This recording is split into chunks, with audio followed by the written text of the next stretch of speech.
बढ़ती रहे। हम ऊपर वाले से यही दुआ करेंगे। और अब आप लोगों के सामने भाई हजरत आलमी शोहरत याफ्ता शख्सियत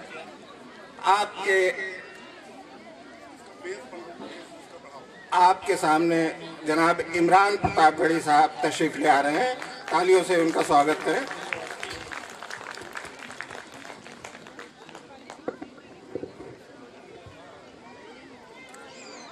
बहुत शुक्रिया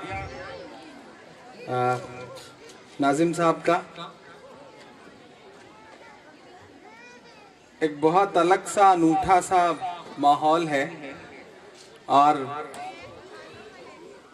मैं आपके बीच खड़ा हूँ। असलम साहब मेरे बहुत अच्छे दोस्त हैं और दोस्त कभी कभी ऐसा फंसा देते हैं कि मतलब आप जवाब भी नहीं दे पाते हैं। लेकिन जिस तरह से परदेश से आए हुए तमाम बड़ों से मुलाकात हुई या फिर लखनऊ शहर के आसपास के जिस तरह के तमाम दोस्तों से मुलाकात हुई, ये मेरे लिए भी बहुत यादगार है। किसी का एक शेर है कि मोहब्बत का अगर इम्कान होता तो घर में मीर का दीवान होता, मोहब्बत का अगर इम्कान होता तो घर में मीर का दीवान होता, तेरी महफिल में आकर सोचते हैं ना आते तो बड़ा नुकसान होता। बहुत खूबसूरत बहुत प्यारा सा माहौल है। मेरे भतीजे का अकीका है और मुझे उसमें हाजिर होने का मौका मिला है और हाजिर हुआ हूं तो कुर्बानी तो देनी ही है। असलम साहब से कुछ 5-6 महीने पहले एक प्रोग्राम में मुलाकात हुई थी और उसके बाद से उनकी मोहब्बतें मुसलसल मजबूर करती रहती हैं।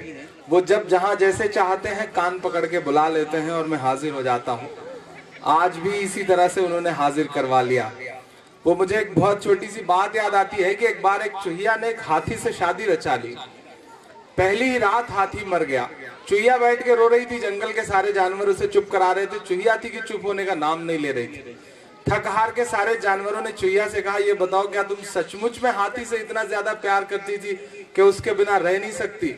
तो चूहिया ने कहा कि प्यार वार तो छोड़ो, साथ सिर्फ एक रात का मिला, अब जिंदगी भर कब्र खोदने में बीत जाएगी। तो असलम साहब से भी मेरा रिश्ता कुछ इसी तरह का जुड़ा। एक बार मिला और उसके बाद वो जब चाहेंगे कान पकड़ेंगे, मुझे हाजिर होता रहेगा और हाजिर होता रहूंगा। उनकी मोहब्बतें हैं। जो भी दोस्त बाहर खा चुके हैं उनसे गुजारिश है कि अगर पंडाल के अंदर आ जाएंगे तो मैं भी कोशिश करूंगा कि मैं 15-20 मिनट हक अदा कर सकूं आज की इस महफिल का।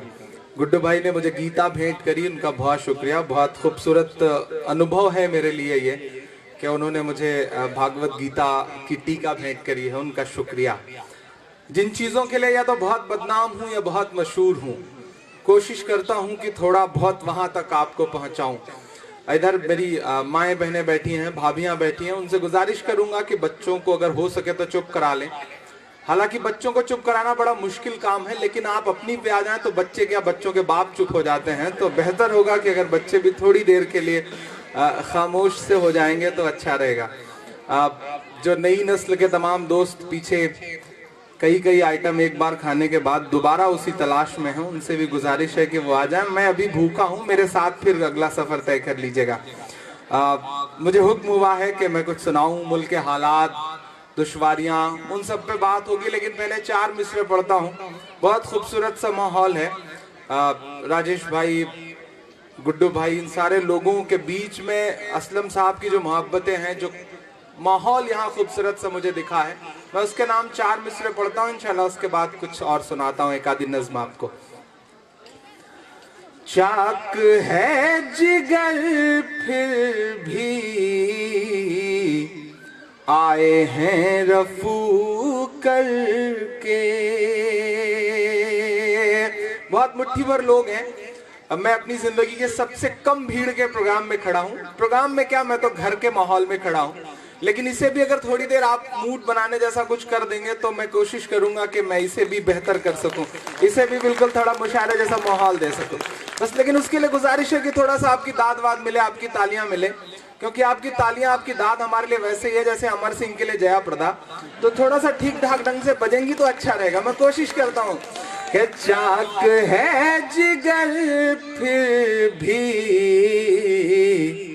आए हैं रफू करके, जाएंगे हकीकत से तुमको रूबरू करके, जाएंगे हकीकत से तुमको रूबरू करके। प्यार की बड़ी इससे और मिसाल क्या होगी, हम नमाज पढ़ते हैं गंगा में वजू करके, हम नमाज पढ़ते हैं गंगा में वजू करके। आज ये प्रोग्राम बिल्कुल दो हिस्सों में तकसीम है, एक तरफ आधी आबादी है और एक तरफ आधी आबादी है। जाहिर सी बात है, इतिहास गवाह रहा है, तारीख इस बात की शाहिद है कि जो ये वाली आधी आबादी है ये हमेशा से इस वाली आधी आबादी पे भारी रही है। तो आज भी थोड़ा सा मतलब मेरे लिए भी बड़ा अनूठा सा अनुभव है, बड़ा अलग सा। मैं कोशिश कर रहा हूँ कि इस माहौल में थोड़ा और बेहतर कुछ बना सकूं। मैं 4 मिसरे पढ़ता हूँ, बिल्कुल अपने तेवर तक आने की कोशिश करता हूँ। बीच में तो जो दोस्त चाय लेकर के टहल रहे हैं उनसे गुजारिश है कि कोई अच्छी सी कुर्सी देख के बैठ जाएं, क्योंकि आपके नसीब में तो कुर्सी है। और चाय वालों के बारे में कुछ बोलते हुए डर भी लगता है, कब कौन चाय वाला प्रधानमंत्री बन जाए कोई भरोसा भी नहीं है साहब, इसलिए और सोच समझ के बोलना पड़ता है। मैं 4 मिसरे पढ़ता हूँ। मुल्क के हालात, मुल्क के जो भी ताज़ा मामले हैं, 75 से ज्यादा कतार में मौतें हो चुकी हैं, नजीब से लेके मिन्हाज से लेकर के भोपाल के इनकाउंटर तक। इमरान के 4 मिसरे अगर अच्छे लगे तो आपकी दुआएं मिले। मैं पढ़ता हूँ साहब कि और कितना हमें बर्बाद करोगे साहिब। कैसी बात है कि हमारे देश का प्रधानमंत्री सदन में ना बोल करके जाके कहता है कि मुझे लोकसभा में नहीं बोलने दिया जा रहा है, इसलिए मैं जनसभा में बोल रहा हूं।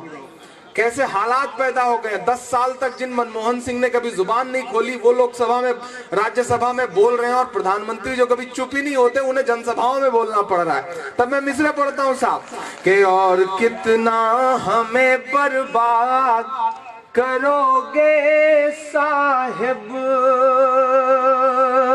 क्या सितम और नया ईजाद करोगे साहिब, क्या सितम और नया ईजाद करोगे साहिब। खुद के औलाद नहीं है तो बताओ इतना, कितनी माँ को बेऔलाद करोगे साहिब, करोगे साहिब। कितनी माँ को बेऔलाद करोगे साहिब, करोगे साहिब। अजीब फैसला है साहब, जिस पे वो खुद ही फैसला नहीं कर पा रहे हैं कि ये फैसला हमारा कैसा है। मुसलसल जिस दिन से ये फैसला आया है उसके बाद से हर दिन कोई ना कोई नया बदलाव, और इतना भ्रम उनके खुद के दिमाग में बना हुआ है।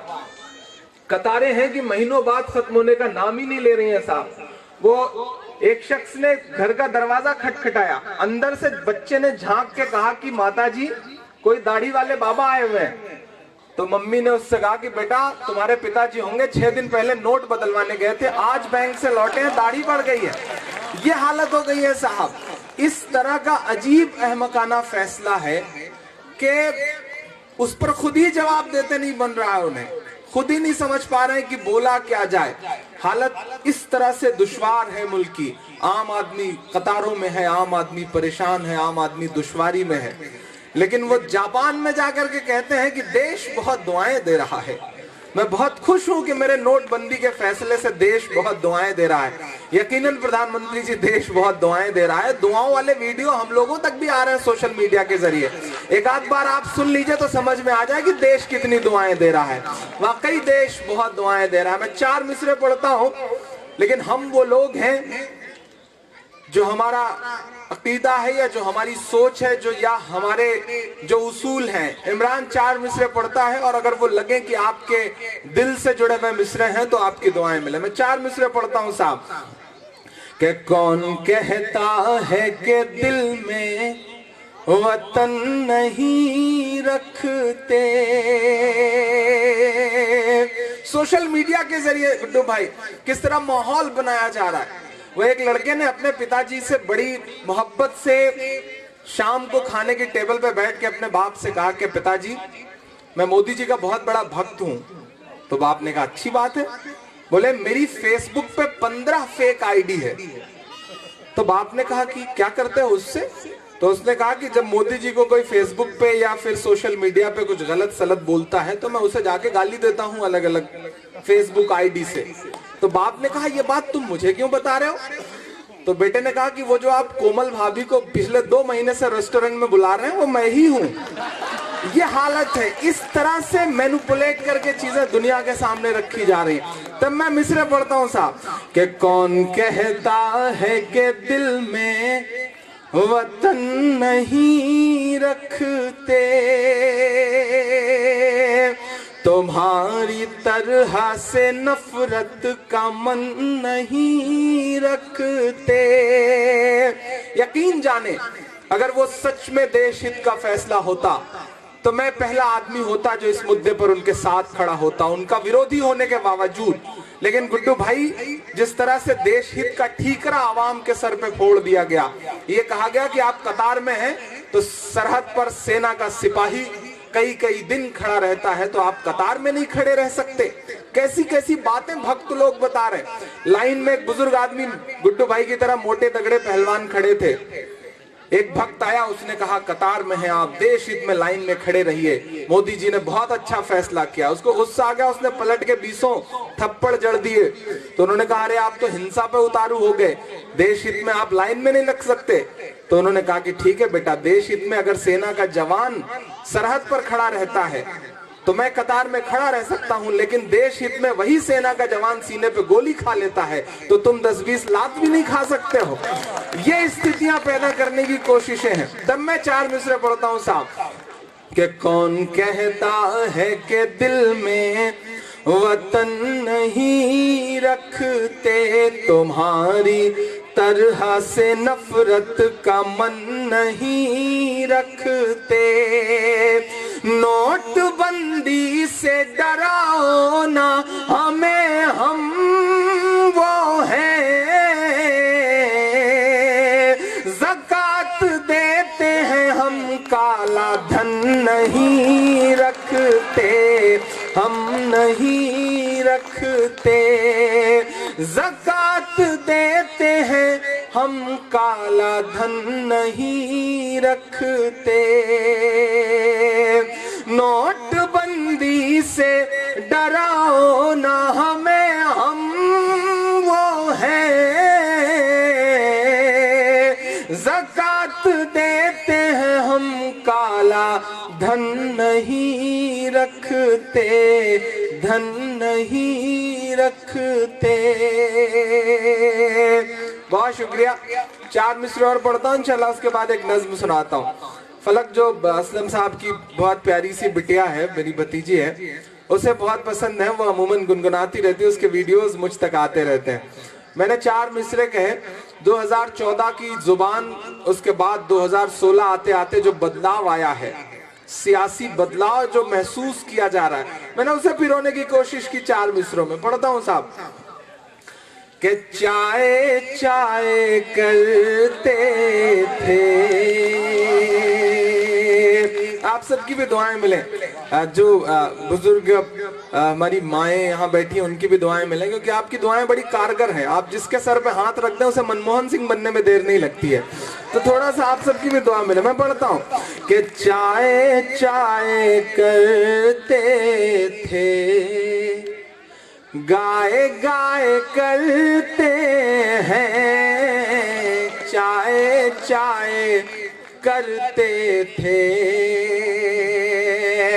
चाय चाय करते थे, गाए गाए करते हैं, जागे हैं दलित जब से, हाय हाय करते हैं, जागे हैं दलित जब से, हाय हाय करते हैं।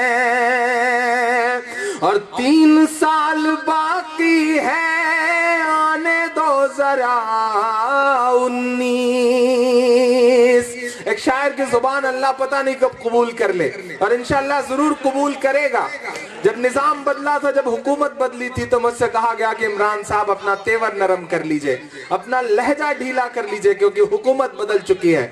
तो फ्लैक्स पे पीछे जो एक शेर लिखा है, उस वक्त का मेरा ये शेर था कि जो कहते हैं इस आंधी में पर ना तोला जाएगा, जो इस बात पे खुश है हमसे लब ना खोला जाएगा, उनसे कहो हम तूफानों से डरने वाले लोग नहीं, कातिल को मरते दम तक कातिल ही बोला जाएगा, कातिल को मरते दम तक कातिल ही बोला जाएगा। मैं बतौर दुआ के ये मिसरे पढ़ता हूं, इंशाअल्लाह मेरी दुआ जरूर कबूल होगी कि जागे हैं दलित जब से, हाय हाय करते हैं, 3 साल बाकी है, आने दो जरा 19। दिल्ली भी ये कह देगी, बाय बाय करते हैं, दिल्ली भी ये कह देगी, बाय बाय